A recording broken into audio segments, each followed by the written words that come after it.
Hello everyone, Kieran from Speaking Spurs, talking all things Tottenham, and we're talking about the 1-0 victory over Wolves in the Premier League that keeps our unbeaten start to the season going after this round of Premier League fixtures, which was rounded off nicely last night with Manchester United kicking into gear and beating Liverpool in what was a very, very strange fixture. And there's been some strange results this week. Chelsea taking a bit of a paste into Leeds. It's mad. The Newcastle-Manchester City game, that was absolutely mental.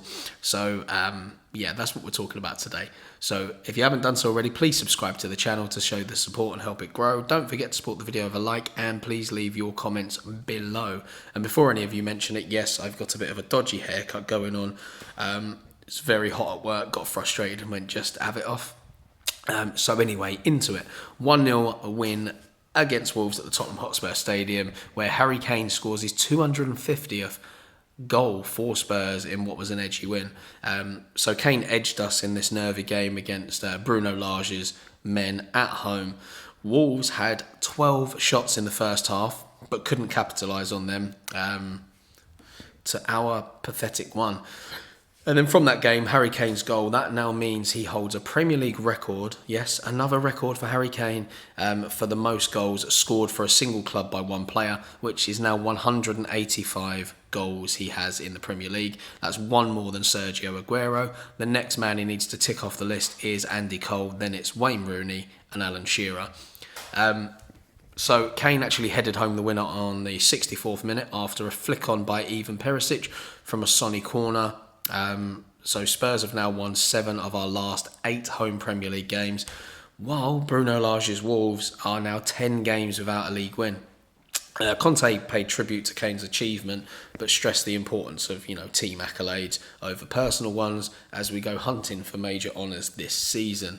Conte said that I know very well that Harry would like to exchange his personal achievements for a trophy, and he is working very hard for this.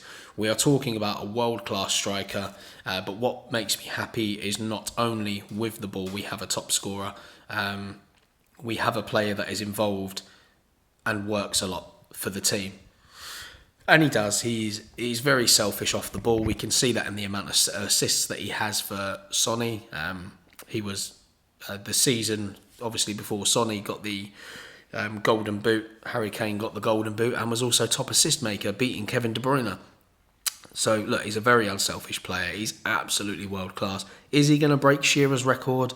If he can stay fit, possibly. The only detriment that he's got now is we've got other people that can chip in with goals. Sonny obviously won the golden boot last year, joint with Mo Salah. Kulusevski looks like he's going to bag a load of goals. And, there's goals coming from places they wouldn't normally. Sessegnon, obviously, has got a goal. Højbjerg is now chipping in with goals. So it's going to get tougher and tougher for him to score. But I wouldn't put it past him. Maybe 3-4 more seasons and he might be there. So, first half, not great. But the dominant showing by us after the break contrasted that first 45 minutes massively. Whereas I said Wolves had 12 shots, and that was to our 1. Although, luckily, much of the away team's play lacked the quality with the final touch. Their final balls weren't great. They didn't have what I would call a clinical striker up front.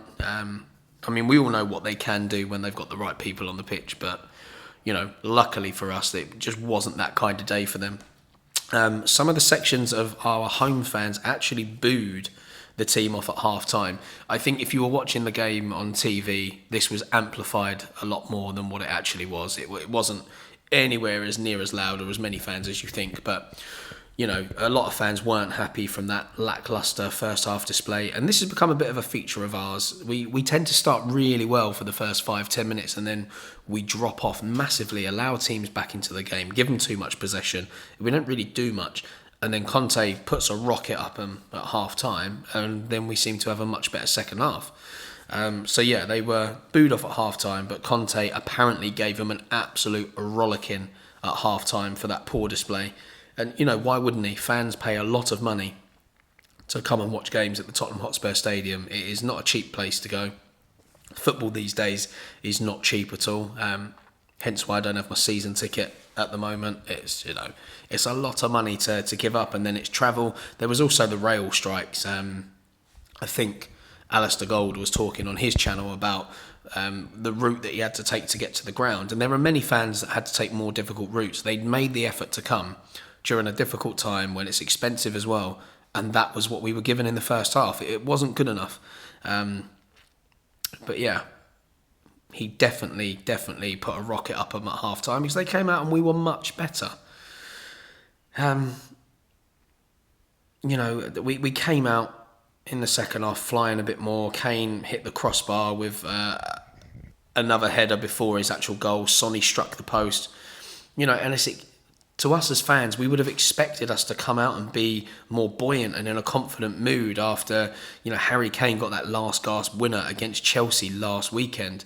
So you'd have think that we'd have kicked on from that and really would have put us on the front foot, give us a bit of energy, spark some life into us. And it just didn't.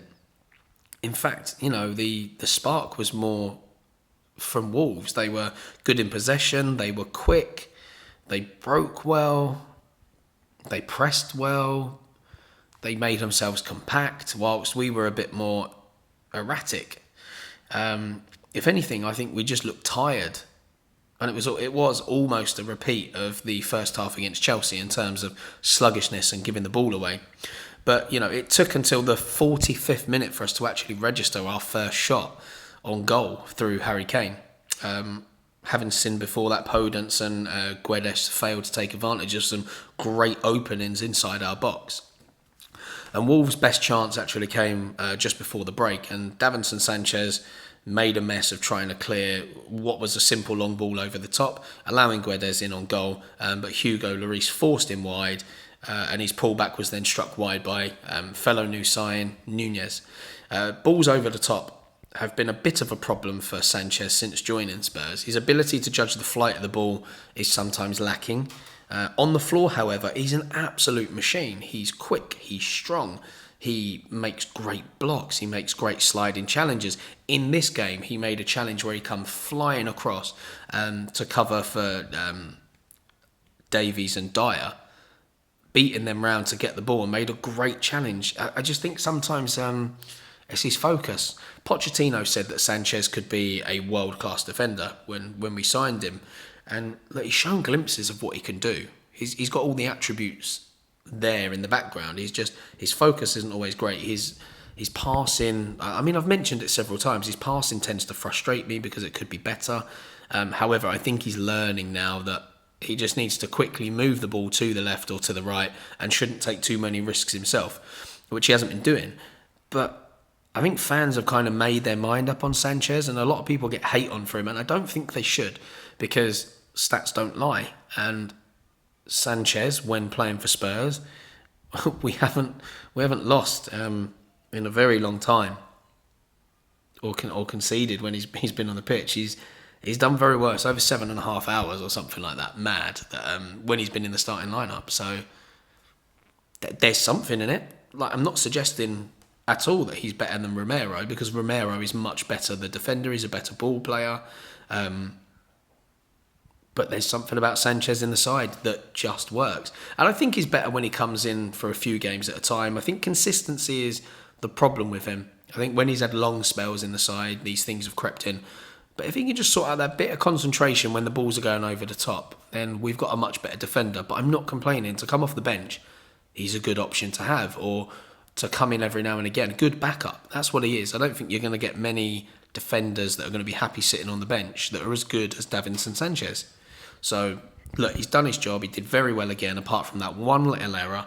And it was a bit of a strange one, because the ball came over and what he tried to do is duck a little to let it run on through to Lloris, but he's got unlucky and it's just hit him on the back of the head and rolled through it. It's just that little bit of judgment that he's lacking, but look, overall, did a good job. Conte wouldn't have given us the option of playing so badly again after half-time, and we won 2 corners in the opening 90 seconds, which set the tone for the second half. We put pressure on them. Kulusevski and Kane were far more involved in the second half than they were in the first, and they were far more dangerous in better areas. Kulusevski, I thought, was very impactful in the second half. Sanchez managed to head wide from a corner before Kane expertly reversed a header from a Kulusevski cross onto the crossbar, but he would not be denied moments later. Perisic made his first Premier League start for Spurs, and he was the one that flicked on that near post corner to Kane with his quick thinking and moved into space beyond Nathan Collins, who I thought was excellent for most of the game. Collins handled Harry Kane very well up until that moment where Kane was with him and then done a little feint and then drifted off. Collins lost him and Harry Kane had pretty much an open back part of the net to put in. So it's one of the easiest headers he would have had.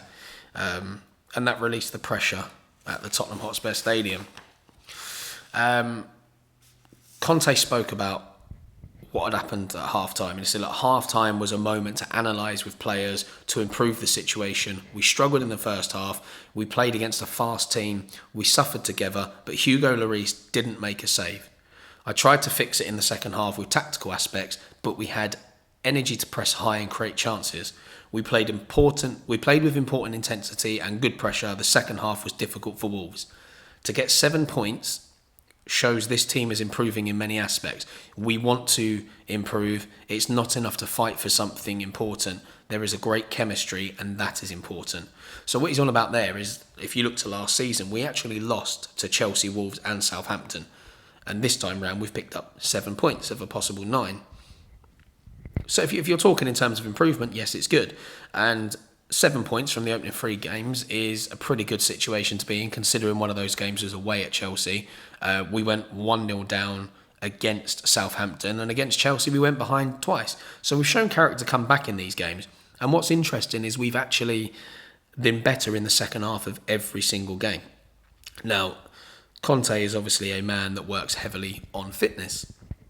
Absolutely nails them. And this is a little similar to Mauricio Pochettino. So you actually saw in his time with us, we greatly improved in second halves of the game. Now, was it always that we improved, or was it that we were fitter than the teams we come up against?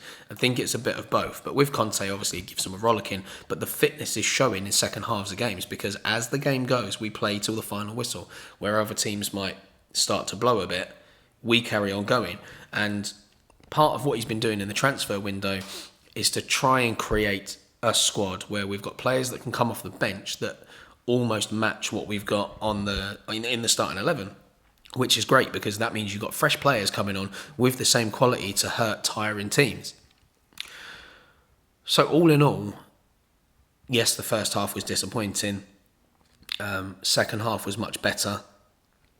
If we just talk about a few players from the game, I'm not going to do player ratings this time round because I don't really see the need, because it wasn't, until we start playing consistently first half to second half, I don't really see the point, because I could really do player ratings for the first half and then player ratings for the second half. It's completely different, because some of them have had a terrible first half and then been amazing in the second, but they don't necessarily deserve a decent score. So, Hugo Lloris didn't really have a lot to do, which, that's a good thing. It's credit to our defence, but also Wolves have their striking issues. The back 3, I thought they did fairly well with what happened. I actually thought Sanchez was the best of the 3. But maybe that just comes down to the fact that we know what to expect of Dyer and Davies. They're just solid and go about their work as they do. But yeah, I was very impressed with Davinson Sanchez. Out on the left, I thought Perisic was not great to start with. It took his time to build into the game, but that's expected, coming back from injury, settling into the Premier League as a 33-year-old, soon to be 34. He grew into the game. I felt like he did really well. And then he was holding his leg when he came off. They went and checked on him. I don't think it's related to the calf injury that he'd suffered. I think that was on the other leg. So fingers crossed he's all good there. But yeah, he did really well in the second half, and I think he came off at the right time. And then that gives Sessegnon some important minutes to keep his development going. So happy with him. Emerson Royal on the other side. Typical Emerson Royal display. Some good defending. Not too great going forward. That's just typical of him now. I thought Højbjerg was very good. He was given man of the match on the day from Sky. And I thought he did very well. Typical Højbjerg experience. He just knows what to do. He chases round, hustles and bustles. He works hard. And I think he's added something to his game. His determination in the attacking third is much better. At one point there was that ball played down the wing and he just ran and ran and ran on his own, and we eventually won a throw from it. It's just the things that he does, simple things. He sets an example for other people. Good tackles, good interceptions. He has the ability to pass about. It's not the best feature of his game, but he gets by. And he's another one like Sanchez. I think people have made their minds up on him and don't rate him as highly as they should. He's been linked with Real Madrid, for goodness sake. They're not going to come in and have a look at a player if he's not good. And that's obviously to look at replacing Casemiro, who's just gone to Manchester United. Now, I think the reason why people don't rate Højbjerg as highly as they should is because he's not a classy looking player. If you actually look at it recently, he's been way more consistent than Bentancur. But Bentancur looks better on the ball. He does like a little turn every now and again. He'll do these lovely 1-2s. He's got a bit of flair about him that Højbjerg hasn't. But I can tell you now, Højbjerg, if he was to go from Spurs, there'd be a lot of fans going, "Oh, why'd we let him go?" You wouldn't realise how much you missed him until he's gone. In my eyes, he does the work that nobody else wants to do. And I think he's going to be very good for the development of Oliver Skipp in the future. Bentancur himself, he's okay. He goes about his business as he does. I still think we need to see more from him. Who else? Sonny, bit in and out of the game. I think he's struggling a little bit recently, but you know what Sonny's like. He'll have a few games where he's quiet and then he'll pop up and do some really important things for us, get an assist, get a goal. So you can never rule Sonny out. And I think the fact that Richarlison is here as well will hopefully give Son a little kick to push him onto another level, because he's not going to be guaranteed to start every game now. And on top of that, he's going to be taken off in games, which is great for Conte to have, because it means, his front players can be rested more. Kulu and Kane as well will have times when they need to come off, and we can now manage them better because we've got the quality to replace them. So yeah, Sonny was a bit hit and miss in the game. I thought Kulusevski obviously was much better in the second half than he was the first half. Harry Kane was okay throughout. He obviously got the goal, but I think the Wolves defence just handled him well. That's all it was. It wasn't that he was having a bad game. They just did their job, handled him well.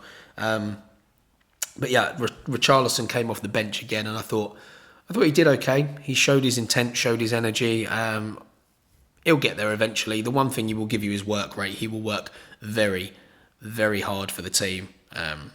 Puts in good pressure. Not really going to talk about anybody else. I think that's all we need to cover for this one. So, another 3 points on the board. Next game up is an away day at Nottingham Forest, the new boys, who nearly had a great result at the weekend. They went 1-0 up, only to end up in a 1-1 draw.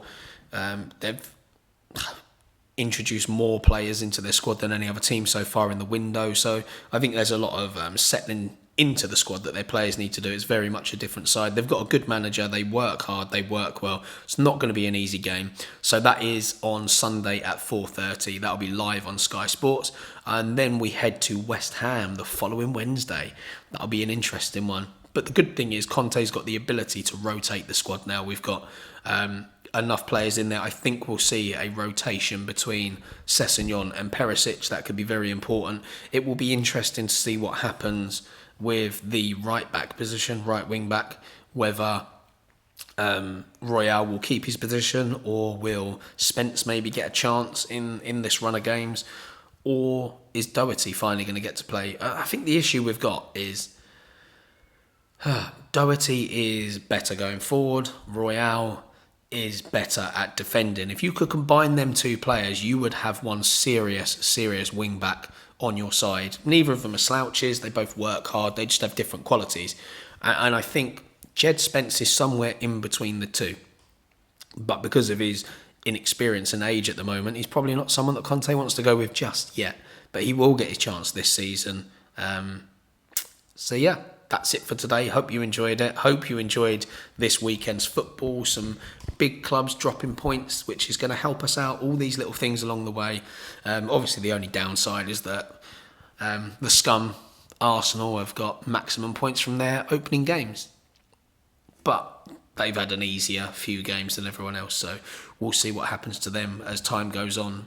But Arteta looks like, he's finally getting the players in that he wants and got them playing the way he wants. So it'll be interesting. And I do think it's nice to have Arsenal and Spurs around the same level. For years they were, and I hate to say it, much better than us in the Premier League. We had to suffer for many years. Then we started to climb and things were a bit more balanced. Then we overtook them and we gave them a bit of a hard time for it, which was enjoyable. But I do think I prefer it this way. I like it when we're closer. As much as we all say we'd love to see them relegated and stuff, of course we wouldn't, because the London derby, the North London derby, one of the fixtures we look forward to more than anything, would not be the same. We need Arsenal to be up there with us. We need to be battling against each other at a decent level. It makes the game spicier and it gives you that bit more on bragging rights when one of you comes out on top if you're closer. So yeah, hopefully they have a few defeats soon or draws and we can get back up there to put pressure on. Should be an interesting season, but thanks for sticking around. I have been Kieran from Speaking Spurs, and until next time, come on you Spurs.